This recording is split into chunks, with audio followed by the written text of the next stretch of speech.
So now in the first house, we have Mercury retrograde reinvention.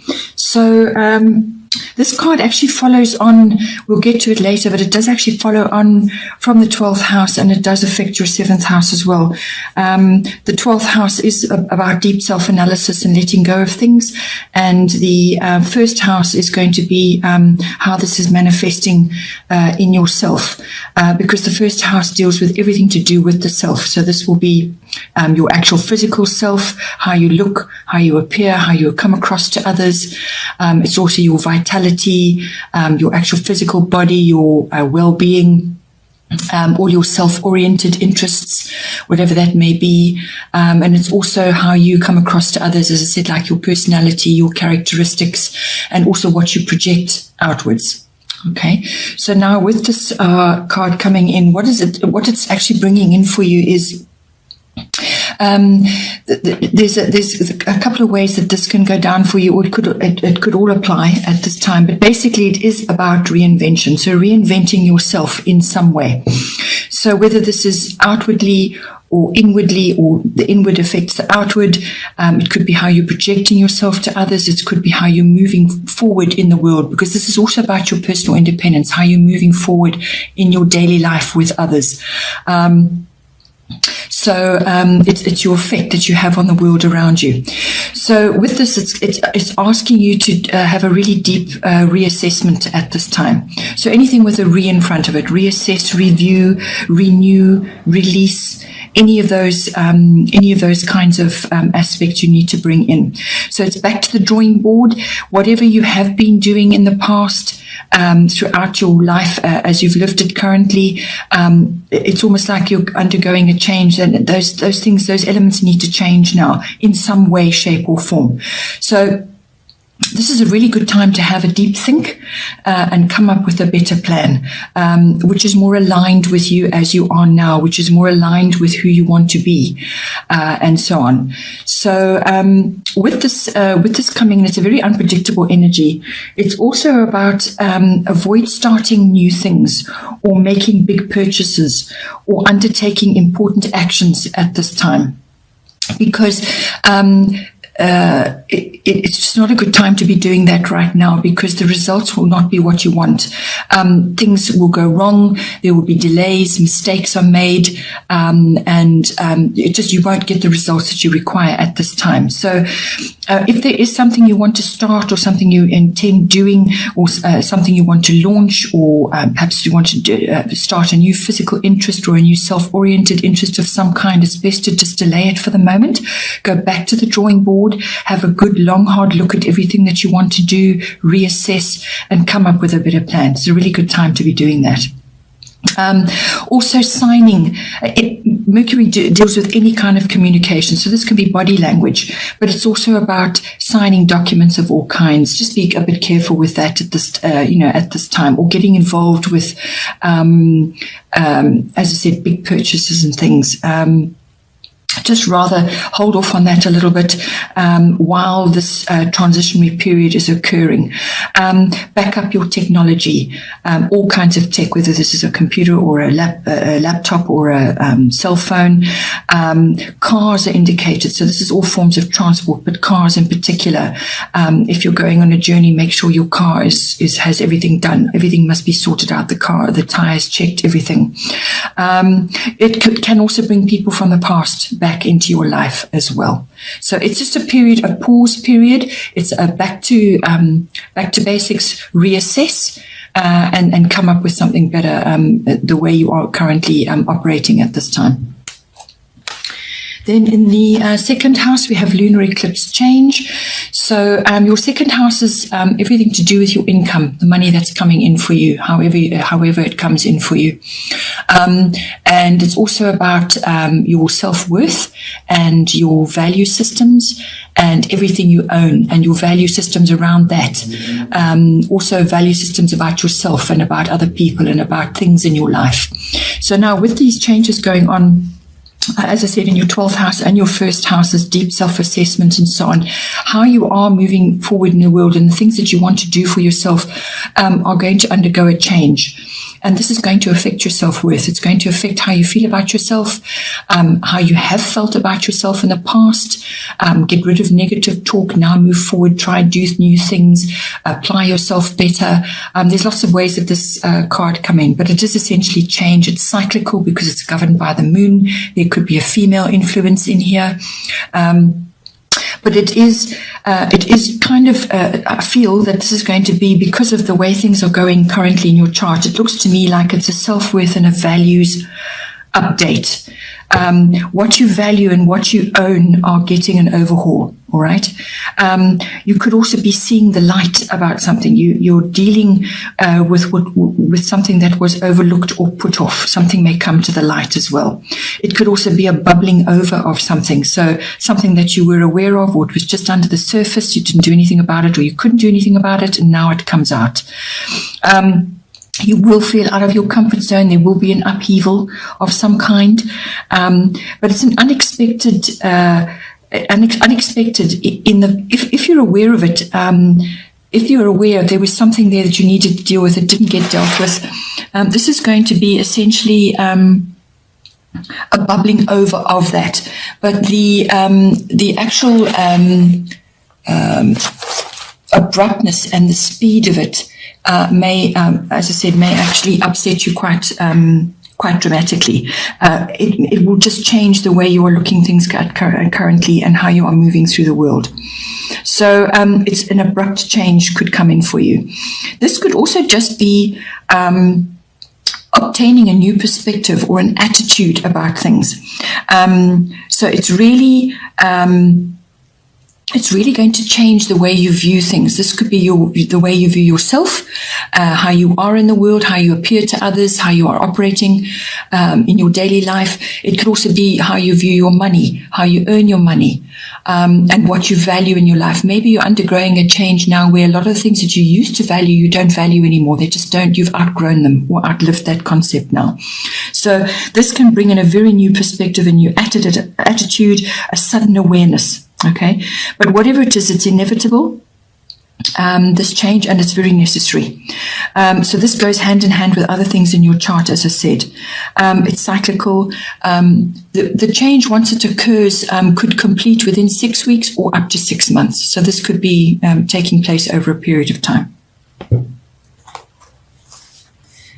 Then in the third house, we have part of fortune increase. So this is everything to do with your communication. So this is the house of communication. It's your written, your verbal, your even your online communication. It's also your body language. This house also rules all documents and contracts of all kinds. All right. So once you've done the reinvention, I feel once you've done that and you've put into place the new you, then I think the doors will open for you in this house. So once you've gone through that initial period of self-analysis, that drawing back where you need to come back to yourself to actually work out what it is, how you're going to proceed, then we can move fully into the third house and those doors will open, because this part of fortune increase card is very important for bringing almost destiny into your life, but also it's going to bring in all kinds of good things. So it's basically you could experience a stirring of your hidden unharnessed talents and abilities. These are things that you perhaps know about, but you just never harnessed them in your life so far, or they could be things that are now coming to the surface. Okay. And these sort of talents and abilities are going to make themselves known. And when they do, then you need to capitalize on them. So whether you need to study further or you need to learn something about how to handle those energies, but you need to capitalize on it. So this is you taking action on that. Communication is going to be very, very important during that period, because your words, the way you speak or how you're speaking, your written word, documents and contracts, as I said. All of those things become very important, especially with this. So there's going to be an increase. There's going to be a good flow, benefits, whether you're sort of spreading the benefits around by what you say and what you write, or whether that's coming into you via documents of some kind.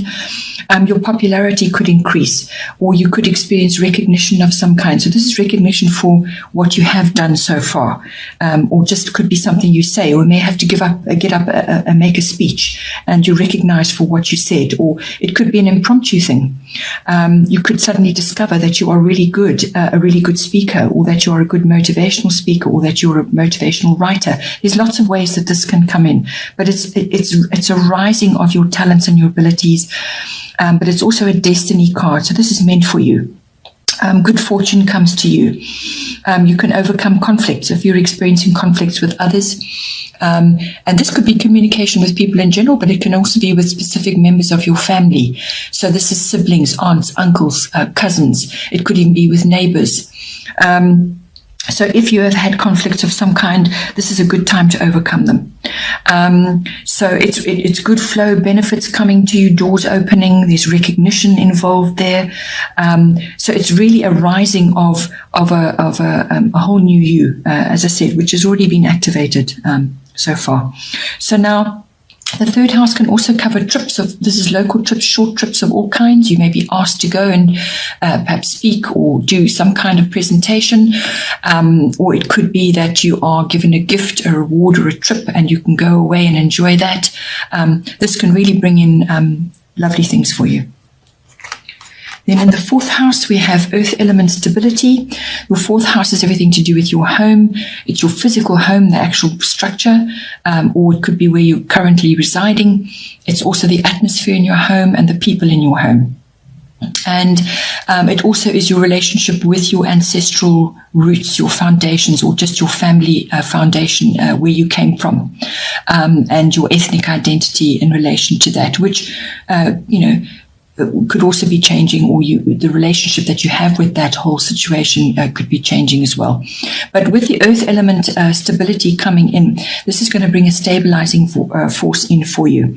So with this very earthy card coming in, this is basically a good time to plant your garden of possibilities. So this can be a physical garden, and it can also be to do with your home, but it can also be just planting possibilities in your home for your greater good in some way. So it's about getting organized.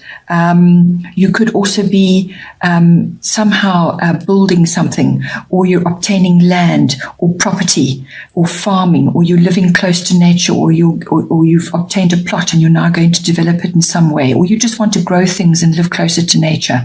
It's all of those elements coming in with this card. So this is an opportunity to really get your hands in the soil. But it's also symbolic of stability and building something more solid for yourself. It's also a very good time to be making new contacts, very beneficial contacts that are going to help you going forward. This card is asking you to apply practicality, wisdom, patience, and be methodical about what you're doing. There must be no rushing with this. Avoid criticism of others in your home environment as well. You want to be seen as reliable, solid, steady. Also, you may have a tendency to be a bit stubborn with ideas that you've got used to having, ideas and attitudes which now need to change. You need to try new things and grow. Let go of your fears and try new things. This can also bring in tendency towards hoarding and materialism as well. So just be aware of those issues. But it could also, just as I said, be symbolizing you building a home literally from the foundation up. And that is highly indicated as well. Then in the fifth house, we have Libra eye balance. So the fifth house is the house of creativity, your creativity, not necessarily artistic. This is creativity in all forms. It's also the house of children, so whether they're your children or other children that you're associated with. It's also the house of love affairs, and it's the house of recreational activities, all kinds of recreational activities, fun social activities, group activities, but it's activities where you are busy involved in that, something that you enjoy. It can also be risk-taking, so like stock exchange and gambling and so on. So now with this card coming in, this is partnership is highly indicated with this. So whether this is a love relationship that's coming in for you, or it's some other kind of partnership which is going to enhance your creativity, or it could be to do with your children. Perhaps you're linking up with another parent or something. But partnership is indicated here in some form. Okay. Or you could be joining a group and you find somebody there to partner up with and enjoy the activities. So it's going to enhance whatever you're doing. It's going to enhance it. It's a natural tendency with this card. So link up with a partner, and you're being asked to bring balance, charm, and beauty into this house. That's what Libra embodies, okay? Balance, charm. They're very charming people, and they love all beautiful things, okay? So it could be you that you're going through this, or it could be your children are experiencing this, and you need to, nurture that in them. Also, the arts. All arts are coming in with this. So this is music, dancing, ballet, theatre, museums, art galleries, literally art as well, actually creating art. So as I said, this could be you, or it could be applying to your children. So hair and fashion, anything like that can come in as well. But you want to promote peace. You want to bring in all these lovely qualities in. You may be enjoying activities around that. You may be getting involved in a creative project around any one of those areas, all highly indicated. If none of that is applying for you, this card is also indicating that with Libra, I balance, negotiation is brought in, following the rules, fairness in all things, merging of whatever it is that if you're merging with a partner, it's the merging quality, cooperation, mutual support. All of these things come in with this. So you need to bring those qualities in as well to this house. You could also be asked, you may be needing to make a decision in this house about something as well. So make it and move on. This house, this card may also bring in something to do with the courts or the law in some way. So as I said, negotiation, fairness, and cooperation is highly indicated with this. And you may very well settle something, a dispute of some kind or some kind of legal issue.